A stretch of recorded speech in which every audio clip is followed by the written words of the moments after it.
Hello, I'm Roy Karp. I'm here in Boston, Massachusetts. I'm a longtime educator and restorative practitioner.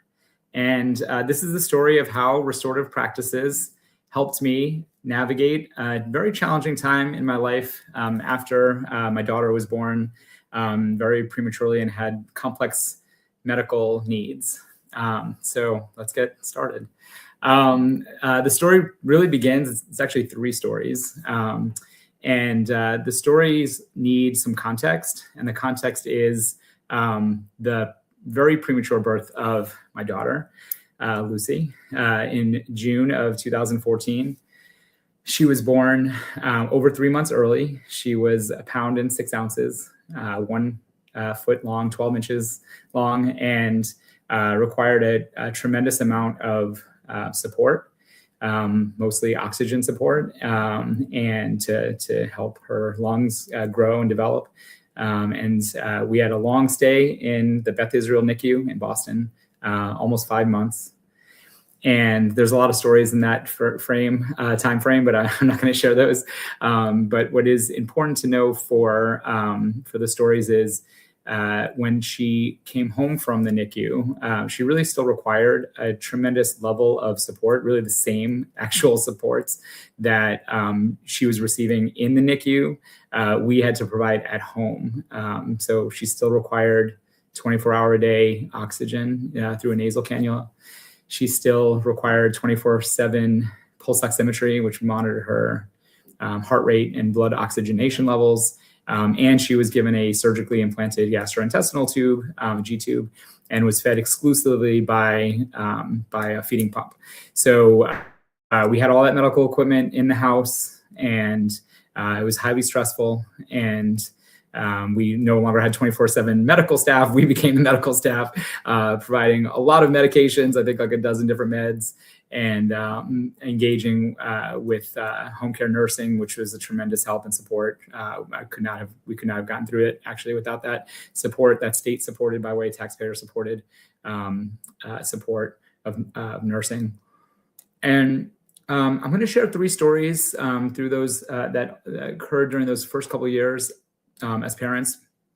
And I'm going to use terms that are familiar to restorative practitioners, tier 1, tier 2, and tier 3. And I actually have a story for each of those 3 tiers. The framework for that is tier 1 restorative practices is the use of circles and the restorative framework and relational tools and strategies to build community proactively, prioritize relationships, build trust. And tier 2 is moves more into problem solving and how do you use the restorative approach and strategies to address those kind of common, persistent, low-level challenges that your community may be facing, even if you've done the tier 1 work. We're human, so we make mistakes. And how do we come together to address those and invite the voices and perspectives of diverse people who are impacted by those challenges. And then tier 3 is what many people think of when they think of restorative practices. If they're not familiar with that, it's addressing conflict and harm, repairing harm after there's been some serious harm. So my tier 1, I have so many tier 1 stories. I'm going to share just one. Tier 1 came up for me in so many ways, so many communities that lifted us up. I mentioned one already, the home care nursing. So there's some infrastructure, some state social systems and policies that are a part of that. Our church was part of that. Meals brought to us on a regular basis when we were really feeling overwhelmed. So that was, to me, a huge tier 1 support. And then one that I have never really shared before is something called the Hope Music Class. The Hope Music Class was it was an acronym. It stands for Home Oxygen Parent Exchange. And it was a monthly music class on Saturdays at Children's Hospital. And it was hosted by my daughter's pulmonologist, a guy named Dr. Rhein, who's an incredible doctor and a huge part of our life for those years. And what it was an opportunity for parents like us who had a child, a baby, a newborn home with oxygen support. And we just got together for what was a normal activity, but at a time when normality was really elusive. And we felt, you kind of felt like so much has been taken from you when you are caring for a child with that much need. And you're really feeling much more like a medical provider than a parent. And so we always said that we felt we were always medical providers before we really started feeling. It took us a couple of years actually before we started really feeling like parents more than medical providers for our own daughter. So to have an opportunity on Saturday morning to show up at a community room with other people pulling up with their oxygen tanks and their alarming medical equipment, which is what we were dealing with, and to really share that experience. And then have this opportunity to sit on a blanket. They provided us with a canvas bag full of instruments, maracas and tambourines and finger puppets and hand puppets and all these things, and had live children's musicians playing all the songs, they kind of associate with childhood, Rafa songs and really fun songs about, animals and the moon and the sun and, zoos and, all these fun songs, sing-along songs. And it was just such a special time. And to me, it showed Larry Ryan's wisdom and really a tier one. To me, restorative practices, people use restorative practices without even knowing it.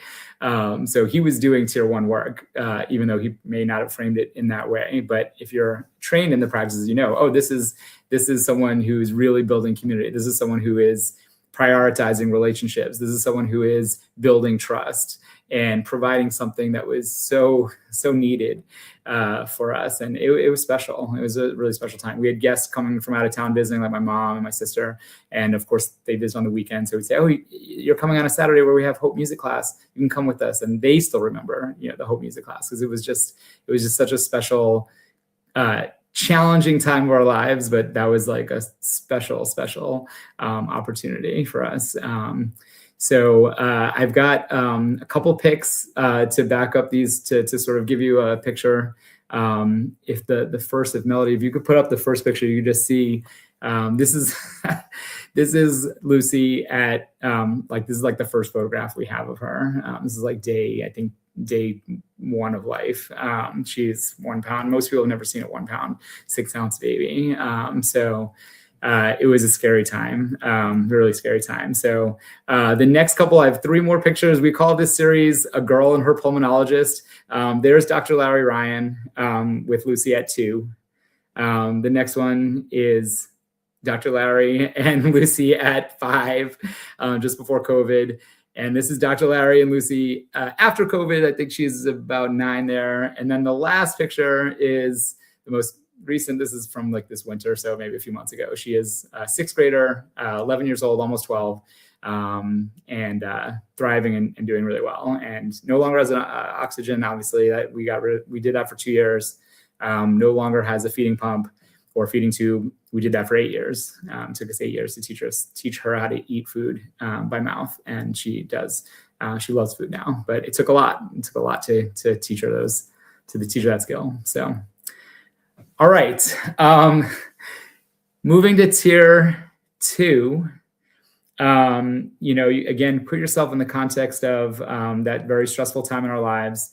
Unfortunately, Lucy, her lungs were really, really struggled. And she had a pretty severe case of BPD, bronchopulmonary dysplasia. It's also called premature chronic lung disease.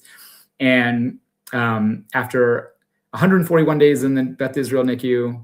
We were home. It took us that long to get home. We were home 10 days, and she got an acute illness, pulmonary insult, and we ended up back at Children's Hospital. I mean, 10 days later, it was kind of cruel. They were like, wow, 10 days. We made it 10 days at home. So I laugh at it now, but it was highly stressful at the time.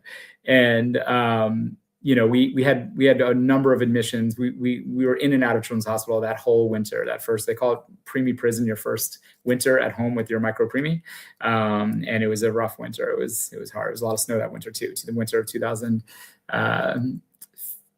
14, 15. If you remember that winter, we had a ton of snow. So we were navigating the snow on top of all the other things. So it was in that phase where we were admitted to Children's Hospital many, many times. We had a lot of admissions that we came across a systemic challenge, which was as follows. When we were admitted, and it was a moment of acute illness on top of her chronic illness, we had to very painstakingly go through my daughter's med schedule with the nurse at intake, all right, when she's first admitted to the pulmonary floor.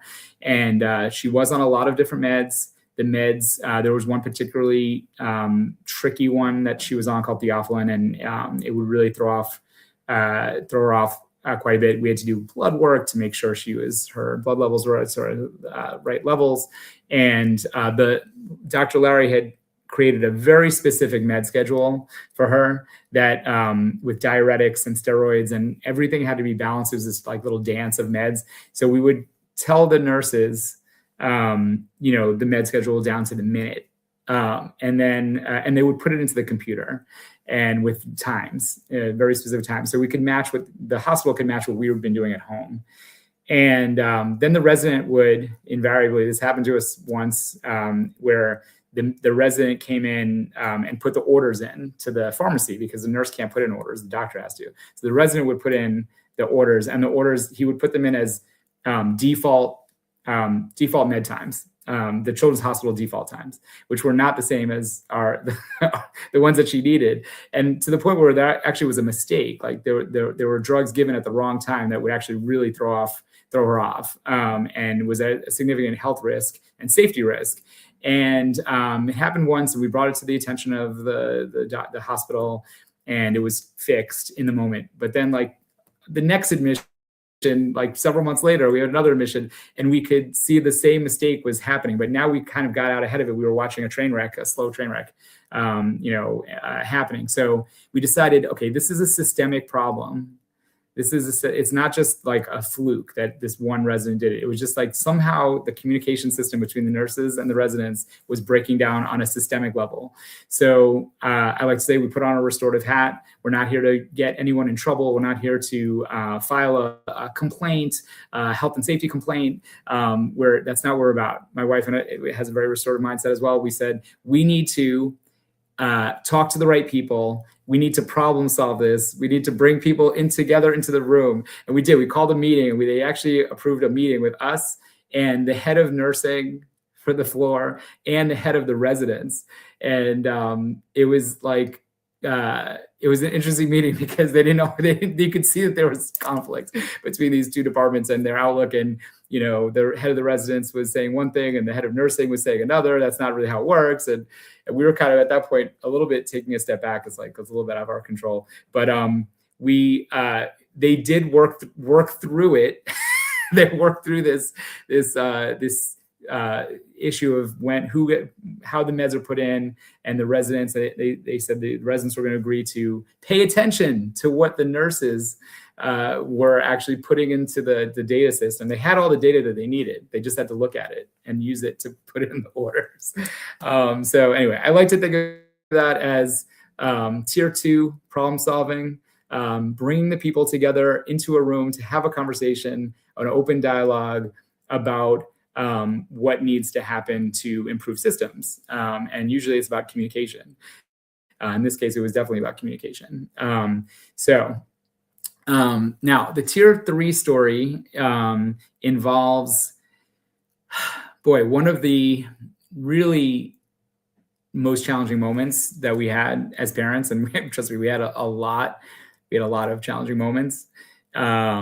At baseline, we were in crisis. My wife and I used to say our baseline is crisis.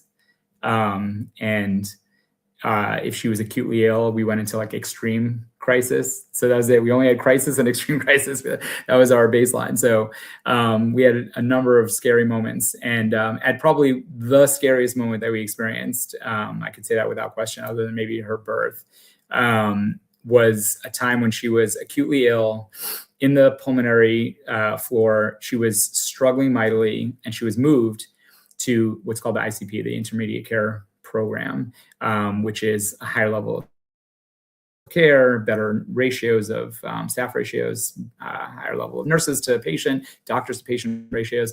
So you get more intensive support and attention. And in that ICP, she was still struggling. They were ramping up her oxygen to levels I had never seen before. I mean, she's typically on 1 liter or 2 at home. And I don't even remember, but they were cranking up her oxygen to very high levels that were really scary to me. And so it was just, and in fact, she didn't stay in the ICP. She was emergently moved to the ICU in that moment. She was only in the ICP for about 2 days. So it was touch and go, really incredibly scary time. And it was in those 2 days, somewhere in those 2 days, the attending physician was chatting with me in the room, and she was asking me some questions about our family. And she said, "Do we have any other kids?" I said, "No." She said, "Are you?" And it's funny, I don't always share what was said in circle. I sometimes just say she said something offensive. I'll share it here today because I think it helps you understand the story maybe a little bit better. She said, "Are you planning to have any other kids?"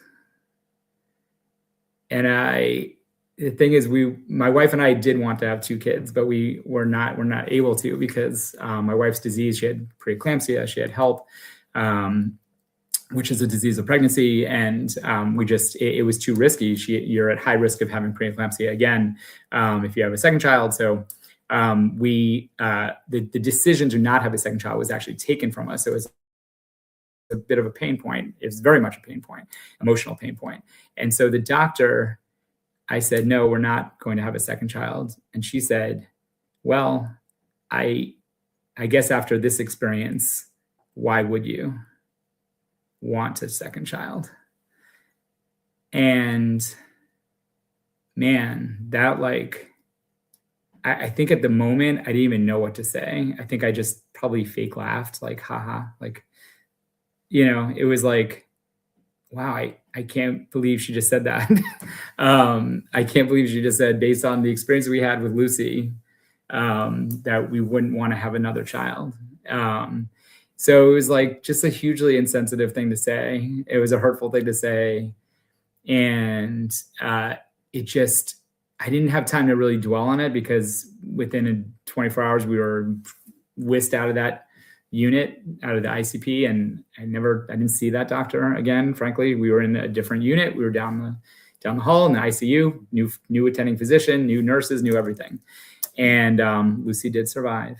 It was really scary, but she made it through. It was really, really hard time when she was just really struggling.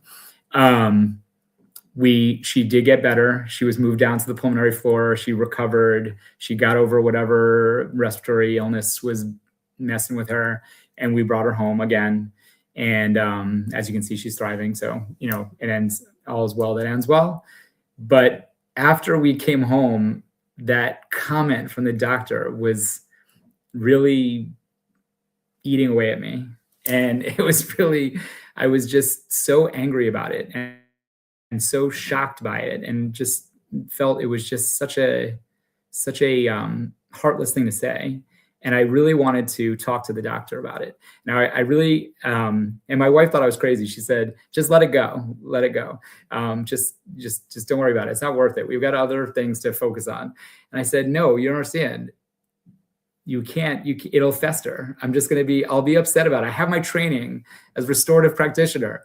I know from my training that if you don't address that thing that really harmed you, that harm that you've experienced, if you don't repair, you don't work to repair, it's going to still, the hurt is going to be there." So I knew that it would be beneficial for me, and I knew it would be beneficial for the doctor to work through that, to hear my story and to work through it. And so again, I didn't call her out. I didn't file a complaint. I didn't go above her head. I didn't do any of those things because I don't think those things are restorative. what I did was I tracked down her contact information, which I didn't really have because we didn't really know who she was. You only had a limited experience with her. But I actually looked through like the medical records, who was the attending physician and the ICP on that date. I found her contact information and I scheduled a phone call with her. And we had an hour-long phone call. And I told her the story from my perspective of what had happened and how hurtful it was. She was horrified and she apologized profusely and I think sincerely.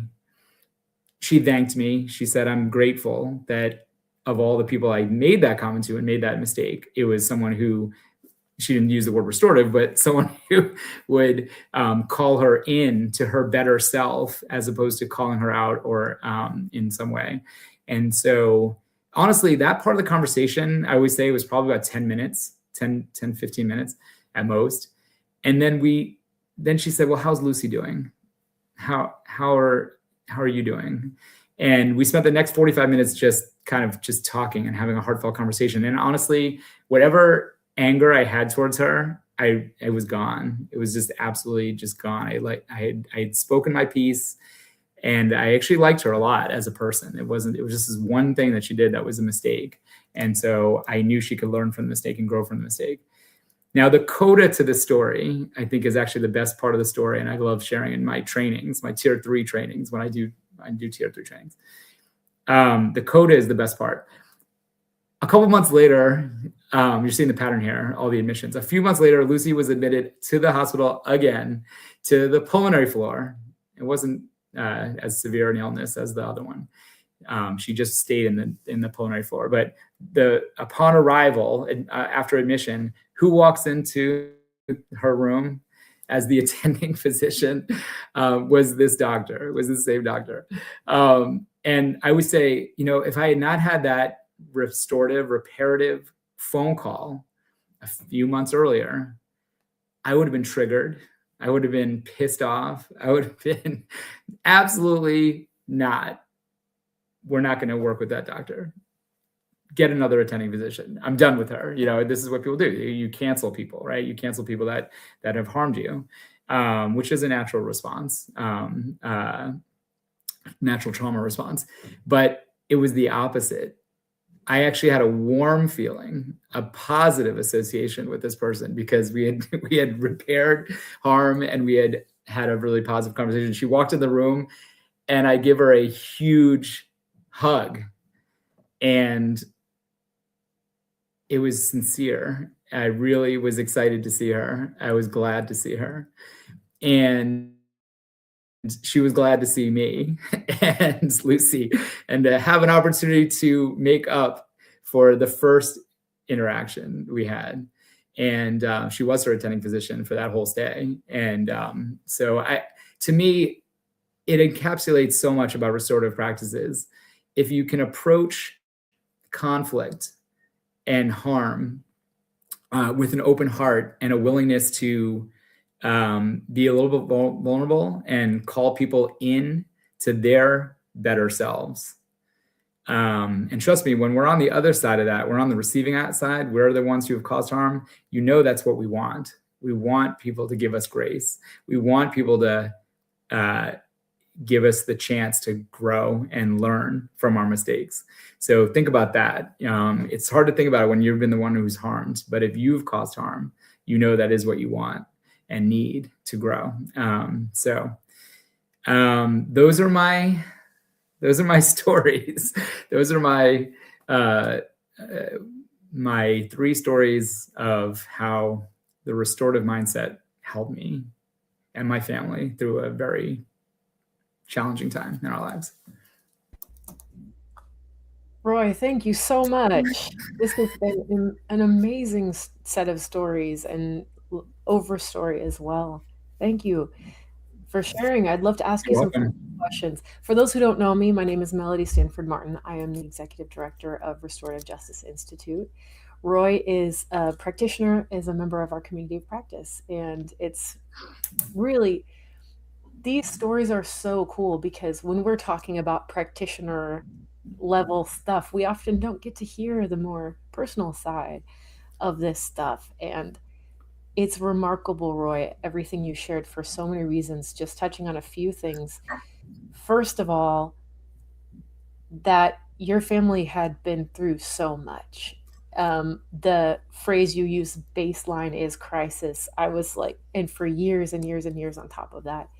So the remarkable story of not only advocating for your daughter and your family, but it sounds very much like pouring from an empty cup all the time, or, and to practice to use restorative practices when you are likely already depleted and exhausted and overwhelmed is even more remarkable than it would otherwise be. And I just want to applaud you, thank you, major kudos, because it's not easy to do when you're well rested, when you're in good spirits. And so I'm really moved by this story. And I'm also it is also remarkable to see how the many different facets of restorative justice show up, weaving through like threads.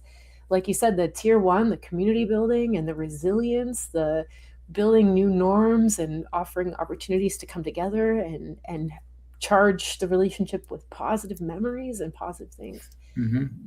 The tier 2, the story of being able to address something that's percolating that might be a systemic issue that needs to be solved, right? And the tier 3, addressing some really hurtful stuff. And that's very resonant. And I'm really grateful for your vulnerability, your willingness to come share with us. And I think a lot of people, whether it's advocating for a child or a parent or someone in your life, and going through a season of just chronic stress, a lot of people think about restorative justice as just when things fall apart, when conflict happens, that's when you come in. What I see often, and I'm sure you've seen this as well, is a lot of times people don't call restorative practitioners until it's like way far along in the process. Yeah. And I wouldn't say too late, because it's rarely too late, but I often wish people would have talked to us before, upstream of that, right? Yeah. When you first start seeing signs that the community isn't as strong as it could be, or things feel like they're fraying or breaking down. In any case, thank you for these beautiful examples, and showing how restorative practices can walk around in everyday life. My first question for you is this: what do restorative practices mean to you? I know we've been talking a lot about them and what they look like, but what does that mean to you as a practitioner and as a parent? To me, restorative practices are really about relationships. It's about prioritizing relationships in everything that you do. And that is often a shift. And it requires time. It's taking time for relationships. It requires slowing down. We're a very outcomes-based society. We have fast-paced workplaces, job descriptions. How often do you see a job description? We're a fast-paced workplace. You have to keep up, and it's like, and what happens is people rush places, they move way too fast, and they often trample over relationships or don't tend to relationships. And what happens is you end up with lack of trust. You end up with broken trust, and you don't take time to listen to people that need to be heard. In organizations, this could be hierarchical. Your people at the top of the hierarchy are making decisions that impact people lower down in the organization chart. If they actually opened up space to listen to folks on the ground that are doing the work, they would know that their solutions that they came up with very quickly and efficiently were not going to actually work. Right? So, I mean, it manifests itself in so many different ways. You really, one of my teachers, Janet Connors, Mama J, incredible circle keeper and restorative practitioner, and a friend and a mentor, says we have to remember, and this is in the school context, K through 12 schools. She said we have to remember we are using non-hierarchical practices within hierarchical systems and structures. And what does that mean? It doesn't mean the work is impossible, but what it does mean is that it's hard and that we're asking people to step outside of their comfort zone often and to try a new approach to organization and management and leadership that is much more equitable and inclusive. People talk about equity and inclusion all the time, but it's actually the work of doing it. I think restorative practice is actually a tremendously powerful way to actually be inclusive and build equity into your organization, because it prioritizes listening and respecting diverse voices in your organization. And it's also countercultural. That's a great answer. That's a great answer. And it's also countercultural often, like you said, a lot of times our instinct or what we're taught, it's so cathartic to just slam the door and close on someone's face, to report them, to never speak to them again, to cancel them, whatever have you. And every once in a while, that's necessary, right? In rare cases. But in most cases, like you said, if you were the one to make the mistake, you'd want a second chance. You'd want a chance to repair. And what is remarkable about a lot of the things you shared, several things you shared too, is like you had a choice in that moment to shut the door forever and wash your hands of it, right? Or by opening the door to repairing a relationship, you repaired not only that relationship, but you created a learning opportunity or a systems change opportunity that was going to benefit not just you and your family, but other people down the line, right? Exactly. Like that doctor that you took the time to educate, for lack of a better term, right? Hey, you did something, you said something that was hurtful, and here's why. Chances are that doctor's not going to say something similar to another patient and cause more pain to them, not only to repair your story, right? And to change the trajectory of your relationship with that person, but to give that doctor an opportunity to repair and keep their relationships healthy with other people as well. It creates ripple effects. And it's not, I'll quote Desmond Tutu, Archbishop Desmond Tutu. He has some really great quotes on this. He says, "This is not altruism. We think of it maybe as altruism, but he goes, you don't forgive for I'll quote him. He goes, you don't forgive for the other person. You forgive for yourself. It's for your own healing, right?" I think I shared in my story, I said, I was angry. I was really upset and angry. And after that phone call, I was no longer angry. You know what I mean? So that healed me as much as it was also an opportunity for her to learn, right? It was both. Yeah. And that anger is not something that you gloss or ignore. That anger is information, right? Because anger is it's a healthy response when you feel that your dignity hasn't been respected, or that someone you care about, you're protective of them.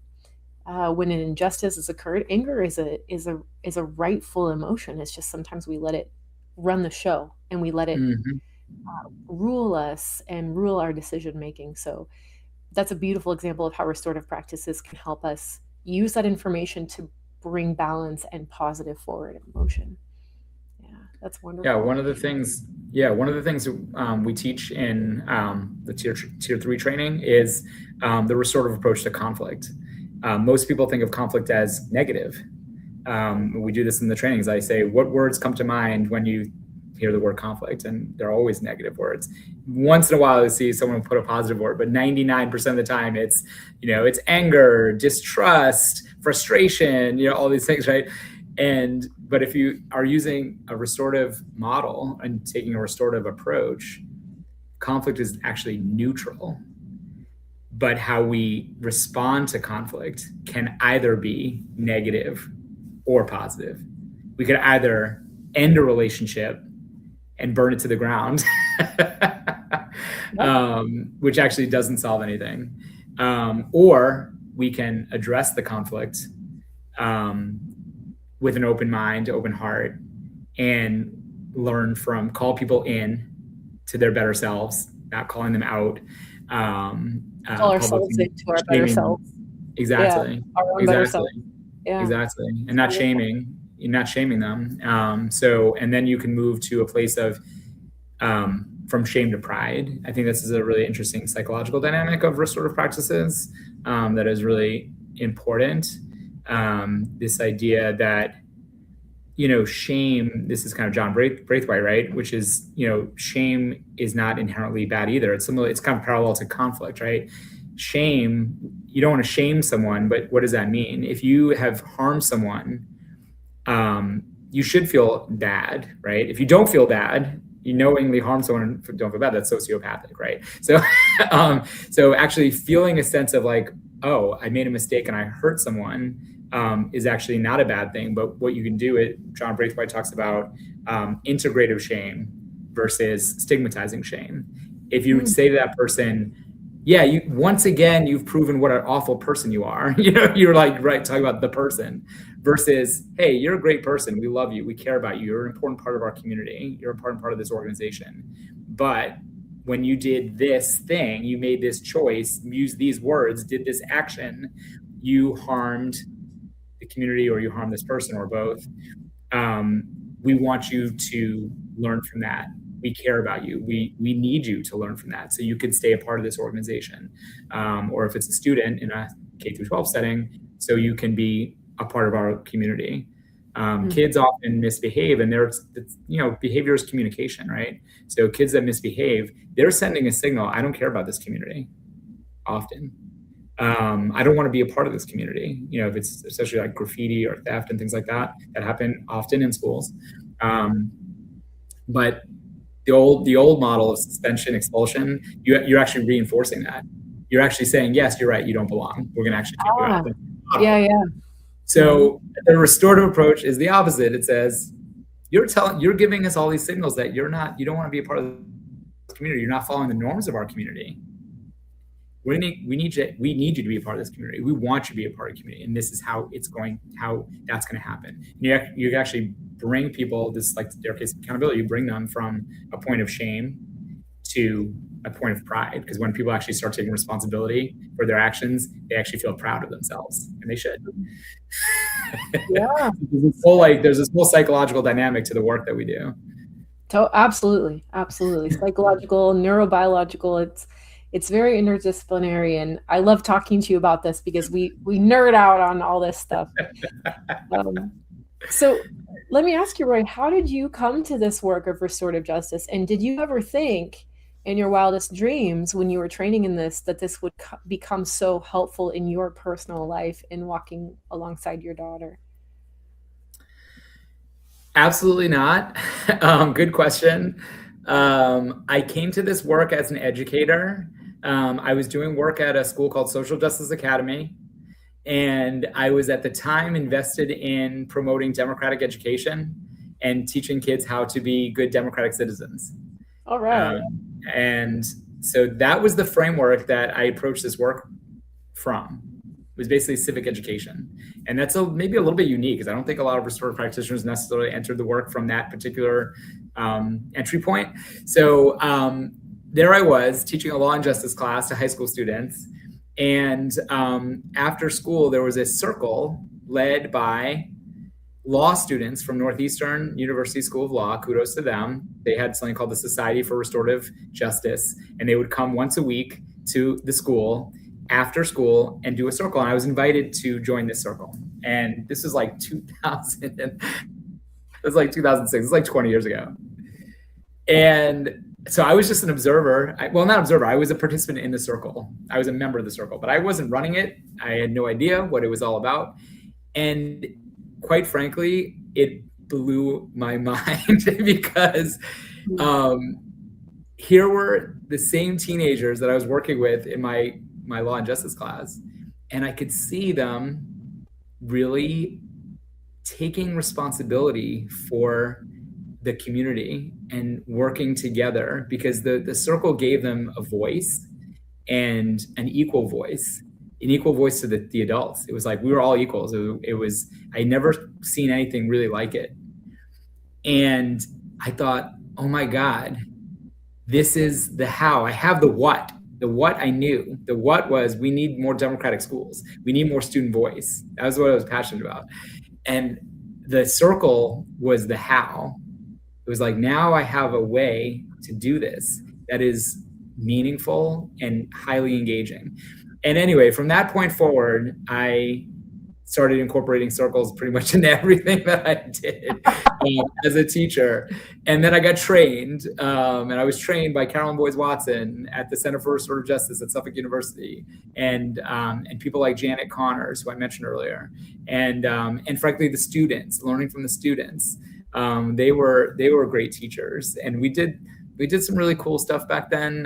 One highlight was we brought students from the high school to Harvard Graduate School of Education, and we had our students lead the Hugsy. It's called Hugsy is the nickname. They led Hugsy graduate education students in mini circles. We broke up into like these mini circles. So we had high school students leading circles with 6 to 8 graduate students. And at the end, the reflections were so overwhelmingly positive. So many of them were saying, this was the most meaningful experience I've had in my time at Harvard. And it was like, oh my God, this is incredible. Because here they were, future teachers, and they were learning from the students, and they were seeing this, what a great tool for engaging students. And look how, and so we were obviously so proud. And I said to the students afterwards that, now for the rest of your life, you can say you taught at Harvard. That's phenomenal. Well, it brings up a really good point here, many good points, but the one that's really kind of resonating for me is, you can know all the theory, you can know all the ideas, you can read all the books, you can have all the fancy credentials, but until this becomes a practice, until you are sitting in your body in the energy of wanting to connect with someone, wanting to build that relationship, there is an element of needing to get out of just here. You don't turn your mind off, but get out of just here and come into presence with someone else. And, what I see in many different respects in our society, many of us are losing these skills of presence and relationship building. Some people are never learning those skills to begin with, not just losing them. The way we're socializing with each other, like you said, it's fast, it's very mechanical, frankly, it's often a bit objectifying, treating people like objects instead of deepening our human connections. And so many things you've said today have pointed to why I and many of us love these practices, because this is the art of being together as humans. That's really what it comes down to. And methods and tools for getting us there, because it doesn't always come naturally, right? It's funny when I've done so many circles with young people, and they love it, and they love I think the fact that there's no technology really to it, right? And I sort of jokingly say sometimes I'm just teaching young people how to have conversations in person, in real IRL. But I don't really. I'm thinking of circles I did last year with middle school students, and we specifically chose students that were socially and academically disengaged. We work with the guidance department to select students. We had about 10 students in a class that met twice a week, entirely in circle. Do we have to get over a hump of the first, couple of, what is this? This feels hokey or whatever. This is invariably how you start. It doesn't take long before they're like, oh, this is actually really meaningful and really valuable. And then you're off and running. And my model is always to fade out. I like to fade fade out of the keeper role, and I teach the students how to become keepers. It's not really that hard. You can teach them, and then they're doing circles of their own topics, of their own choosing, and they always choose interesting topics. They choose topics I wouldn't necessarily, think of myself, and I help them come up with an opening quote and a closing quote and prompts, and focus on storytelling, and they can keep a circle very well. These were 6th, 7th, and 8th graders. It was actually multi-grade, which is actually something I really liked. Kids we tend to be very regimented in our grades. Like 6th graders must never, interact with like 7th and 8th graders. We had 6th, 7th, and 8th. And we had a reflection circle at the end. We did 2 cohorts, and at the end of one of them, we had a student who the sharing was all very positive. They had a very good experience. I kind of wish I could have recorded it, but I didn't. But from my memory, I know that one of the students said, I always struggled with the social side of school. And she was a 7th grader. So this is now halfway through 7th grade. She's halfway through her middle school experience. And she goes, this is the first time I've made a friend in middle school, was in the circle. And it really actually helped her. Yeah, I mean, it breaks your heart. It really, it sort of breaks your heart, because, there are such important skills that you can learn, just interpersonal skills that you can learn, and social emotional skills. But I like to say circle is SEL in action, right? It's not like a poster on the wall, like be kind to each other. Okay. That poster has not moved the needle on kindness in any school ever. What has is giving students opportunities to know each other's story deeply. And then you'll see kindness. You'll see kindness when you know each other's stories. Full stop. And for me, the story is crucial, right? Because again, you can know the ideas, but when you see how this walks around in the world, in schools, in a hospital, in a family, in friendships, in the workplace, you start to see that it's much bigger than just addressing conflict. It's the way that we relate to each other. It's the social glue between us, and how we maintain that social glue. This is just beautiful. Roy, thank you so much for sharing with us. You're welcome. Yeah, do you have any final thoughts, big ideas, final things that you'd love for people to take away and chew on after this story time? I think I'll close by just saying, when I think about my experience, I'll kind of circle back to the medically complex parenting stories. When I look back on those early years as parents, and it's our only experience as parents because we don't have any other children. So, we've been parents to a medically complex child from day one. That was it. The first day of being a parent was this highly stressful situation that we were in. And so I've reflected on it a lot over the years. And one of the things I like to say is, as challenging as it was, for both Lucy, obviously our daughter, and for us, if I could, snap my fingers, or I've had a magic wand, I could sort of change it. Like, she's not born in the middle of June. She's born September 22nd, which is her due date.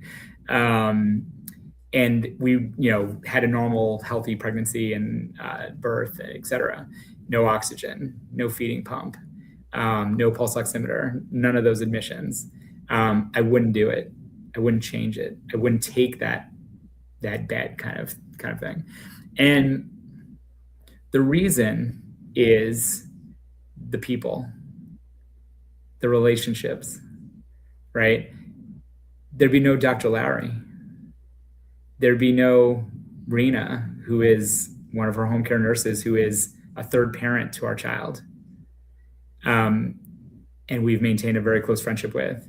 There'd be none of the teachers and early intervention providers, the therapists, the nurses, the doctors, all this giant village that helped keep our child alive and helped her thrive.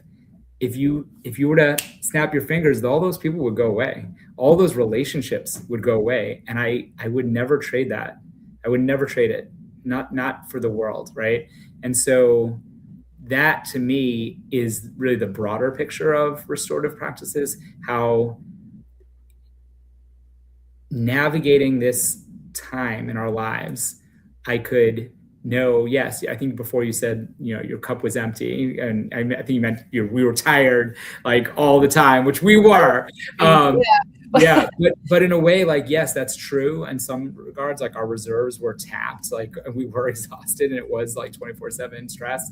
But also our cup was full, right? At the same time, our cup was full of love and kindness and, frankly, expertise of people that we needed there, whose expertise we needed, and those relationships endure. And to me, that is the most profound lesson that I have taken away from this experience. You got to fill your cup or you can't keep going, right? And I'm drawn back to that memory that you shared of that music class, even though it was once a month on a Saturday morning. Just, it might seem like a small thing, but just how meaningful that was for your family, for mental health, for keeping you guys going, for creating beautiful memories, and charging your path with tools for resilience, nutrients in a positive sense. That's all, even small, in small ways, that's restorative practices too. It's just so.